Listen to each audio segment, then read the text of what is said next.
Hello students. आज अपन discuss करेंगे water pollution के बारे में। हम सब ये जानते हैं कि हवा के बाद पानी जो है वो अब सबसे ज़्यादा इम्पॉर्टेंट है हमारी लाइफ के लिए। और हम कई तरह से पानी के ऊपर डिपेंडेंट रहते हैं अपनी डेली नीड्स के लिए, अपने सैनिटेशन के लिए। इसके अलावा शिपिंग इंडस्ट्री जो है वो पूरी पानी के ऊपर बेस्ड रहती है। इरिगेशन है वो पानी के ऊपर बेस्ड है। इसके अलावा जो है पानी को हम ड्रिंकिंग के लिए, कुकिंग के लिए, बेदिंग के लिए, वॉशिंग के लिए, क्लीनिंग के लिए और डिस्पोजेबल ऑफ वेस्ट के लिए भी यूज़ करते हैं। और बहुत सारा पानी जो होता है वो हमें चाहिए इरिगेशन के लिए, फील्ड्स में इरिगेशन के लिए, ताकि हम फूड और फॉडर या क्रॉप्स को ग्रो कर सकें। और इंडस्ट्रीज़ में चाहिए हमें पानी, ताकि वेरियस चीज़ों का, अलग अलग चीज़ों का प्रोडक्शन हो सके। इसलिए पानी जो है हमारे लिए, हमारे लाइफ में बहुत ज़्यादा इम्पॉर्टेंट है। लेकिन हम ये भी देख रहे हैं कि पानी जो है वो बहुत ज़्यादा पॉल्यूटेड होता जा रहा है, या हम पॉल्यूशन जो है, वाटर पॉल्यूशन की प्रॉब्लम से बहुत ज़्यादा उसको हम फेस कर रहे हैं। इसलिए सबसे पहले उसको अगर हम डिफ़ाइन करें वाटर पॉल्यूशन को, तो उसको हम इस तरह से डिफ़ाइन कर सकते हैं कि it is the addition of any substance to water और change in water's physical and chemical characteristics in any way which interferes with its use for legitimate purpose. इसका मतलब ये है कि पानी में किसी भी तरह का कोई एडिशन है फिज़िकल, और उसका अगर वो फिज़िकल और उसका जो केमिकल कैरेक्टरिस्टिक्स को चेंज कर देता है और उसको क्या कहते हैं, अनफिट कर देता है हमारे पानी पीने के लिए या दूसरे चीज़ों के लिए जिससे हम यूज़ करना चाहते हैं, उसको अगर हम यूज़ नहीं कर सकते तो उसको हम वाटर पॉल्यूशन कह सकते हैं।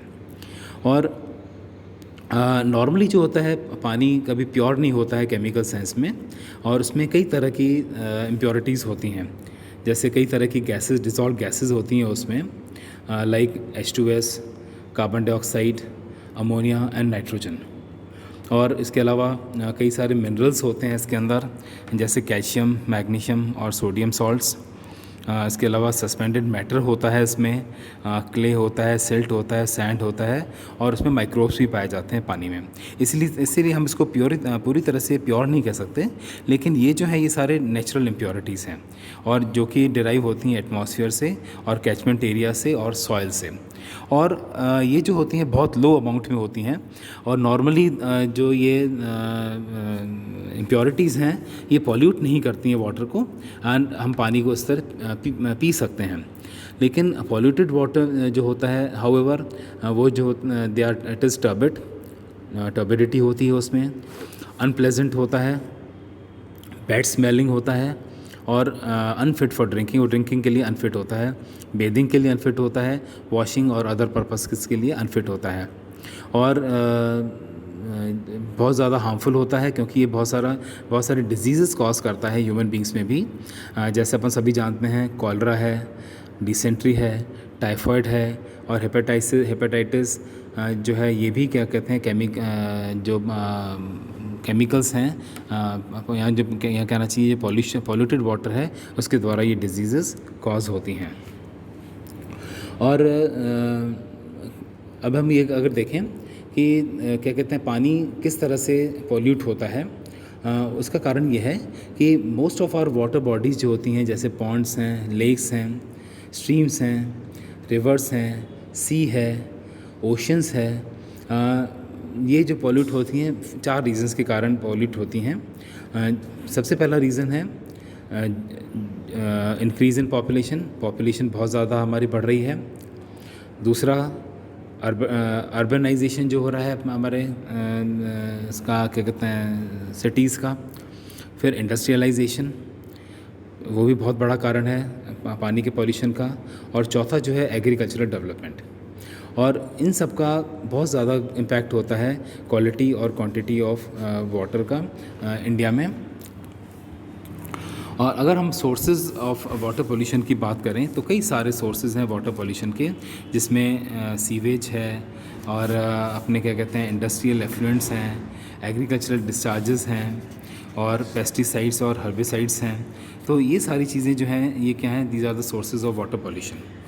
और वर्ल्ड हेल्थ ऑर्गेनाइजेशन जो है इसके स्टैटिस्टिक्स के अकॉर्डिंग वो इंडिकेट करता है that half of India's morbidity is waste water related.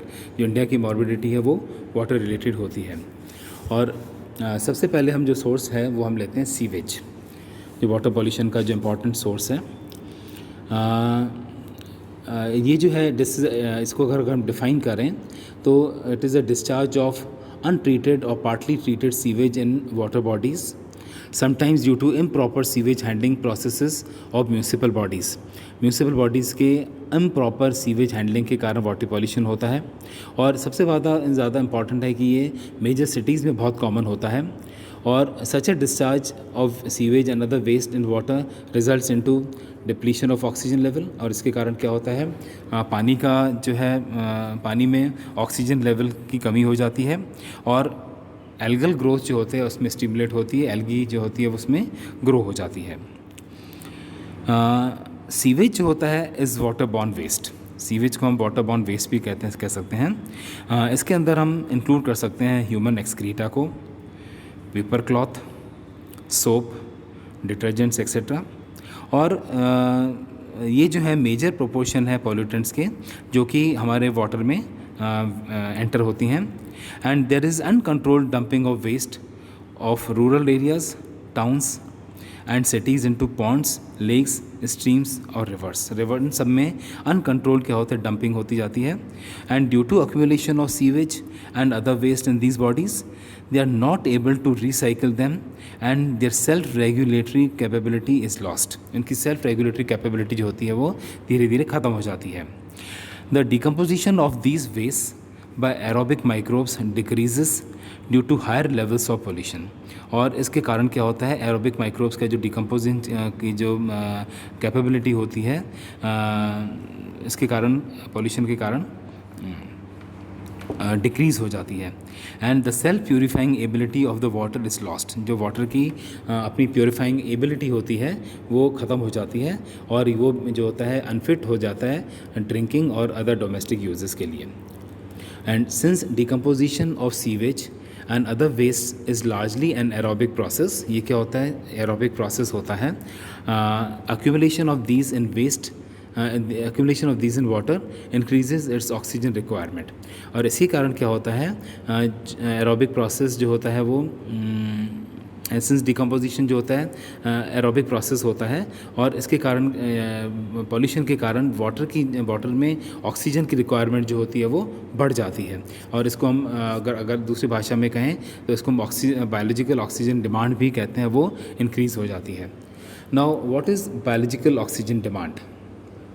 अगर हम डिफ़ाइन करें बायोलॉजिकल ऑक्सीजन डिमांड को तो it is the amount of oxygen required for biological oxidation by microbes in any unit volume of water. ये जो है oxygen required होती है बायोलॉजिकल ऑक्सीडेशन के लिए माइक्रोब्स के किसी भी पानी के अंदर, यूनिट वॉल्यूम के पानी के अंदर। And the test is done at 20 degree centigrade. 20 degree centigrade पे इसका टेस्ट किया जाता है for at least 5 days. And biological oxygen demand या BOD वैल्यूज़ जो हैं generally approximates the amount of oxidizable organic matter and is therefore used as a measure for degree of water pollution and waste level. और biological oxygen demand को की जो value है उसको हम वाटर पॉल्यूशन की वैल्यू के साथ मेजर कर सकते हैं कि जितनी ज़्यादा BOD है वाटर पॉल्यूशन और वेस्ट लेवल जो वो भी उतना ज़्यादा है। इसलिए मोस्टली जो है BOD value is proportional to the amount of organic waste present in water. BOD value जो होती है वो डायरेक्टली प्रोपोर्शनल होती है amount of organic waste present in water.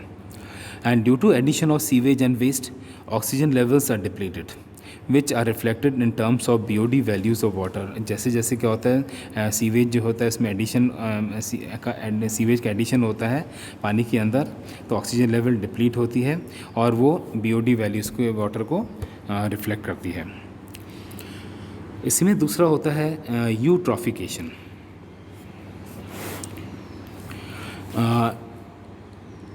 Addition of domestic waste, अगर सीवेज वगैरह हैं या फॉस्फेट्स हैं, नाइट्रेट्स हैं फ्रॉम वेस्ट और their decomposition products in water bodies, they become rich in nutrients specially phosphates and nitrate ions.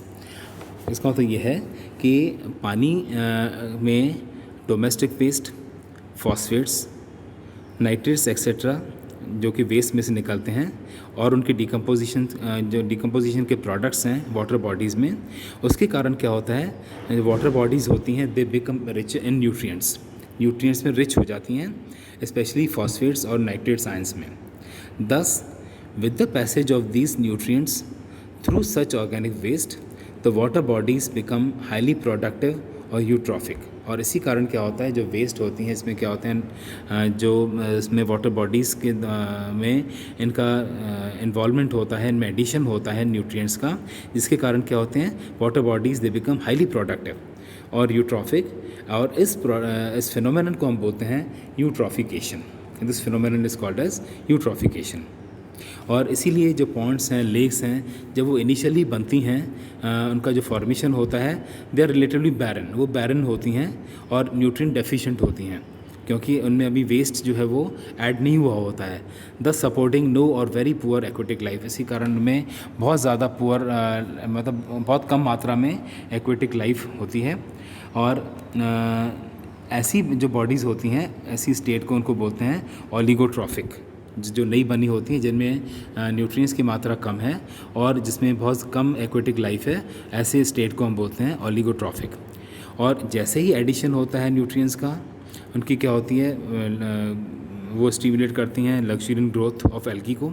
Algae, उसमें जैसे ही nutrients add होते हैं तो एल्गी की लग्जूरियंट ग्रोथ होती है पानी में, और blue green algae begin to predominate. और ऐसे पानी में क्या होता है, ब्लू ग्रीन एल्गी जो होती है वो प्रीडोमिनेट हो जाती है, डोमिनेटिंग हो जाती है, और इसी वजह से एल्गल ब्लूम्स बनते हैं। एल्गल ब्लूम्स अपन सभी जानते हैं, और यही कारण है कि एल्गल ब्लूम्स बनते हैं, बिकॉज एक्सेसिव जो है न्यूट्रिएंट्स के कारण उसमें ब्लू ग्रीन एल्गी की ग्रोथ हो जाती है। और ये जो ब्लूम्स हैं, ये जू प्लैंक्टॉन्स के द्वारा भी नहीं खाए जाते। और ये एल्गल ब्लूम्स क्या करते हैं, दे compete with other aquatic plants for light for photosynthesis. और अदर एक्वेटिक प्लांट्स के से ये क्या करते हैं, कम्पीट करते हैं फोटोसिंथेसिस के लिए। और इसी वजह से जो ऑक्सीजन लेवल जो होती है पानी के अंदर, वो डिप्लीट हो जाती है, कम हो जाती है। और इसके अलावा these blooms also release some toxic chemicals, toxic chemicals जो है वो इसके अंदर रिलीज़ करते हैं algal blooms, chemicals which kill fish, जिसके कारण फ़िश जो होती है वो मर जाती हैं, बर्ड्स एंड अदर एनिमल्स, दस वाटर बिगिनस टू स्टिंक। और इसी वजह से क्या होता है, पानी में बदबू आने लगती है। Thus in a poorly oxygenated water with higher carbon dioxide levels, poor oxygen जिसमें कमी है और कार्बन डाइऑक्साइड की ज़्यादा मात्रा है, ऐसे में fish and other animals begin to die, वो मरना शुरू हो जाते हैं।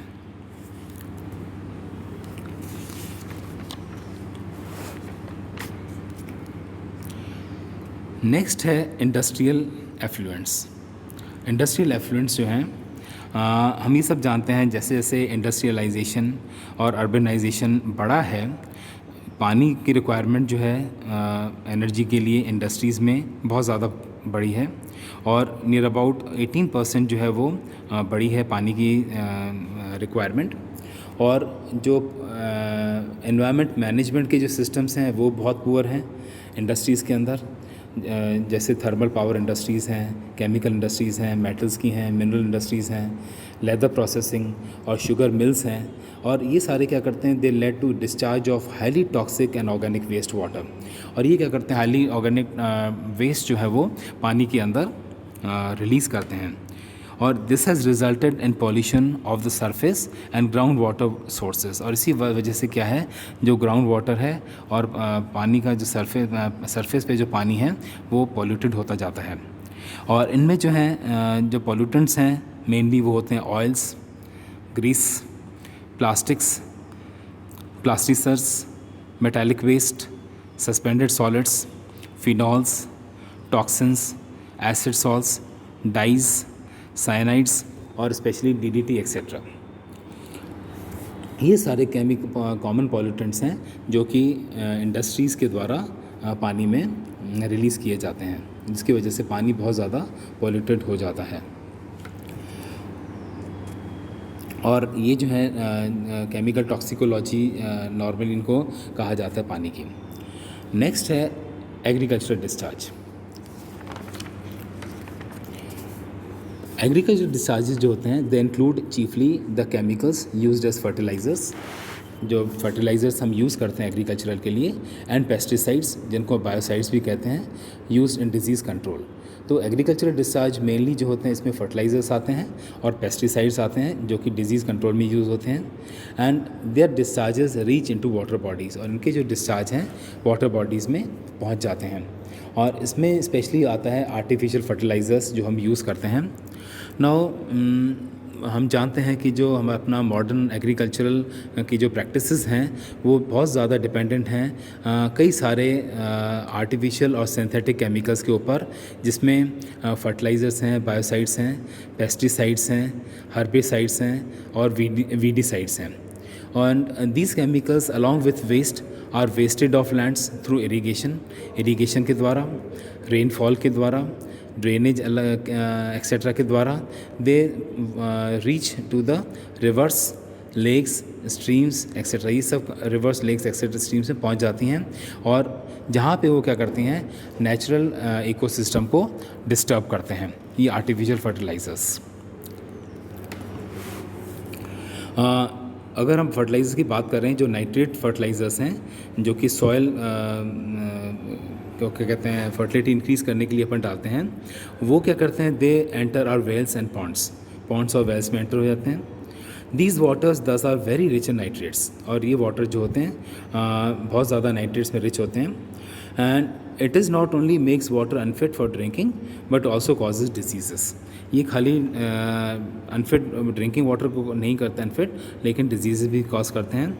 और this water when taken by us, जब हम इनको लेते हैं, the nitrates are converted into nitrites by microbial flora of intestines के अंदर जो अपना माइक्रोब्स हैं वो नाइट्रेट्स को नाइट्राइट्स में कन्वर्ट कर देते हैं।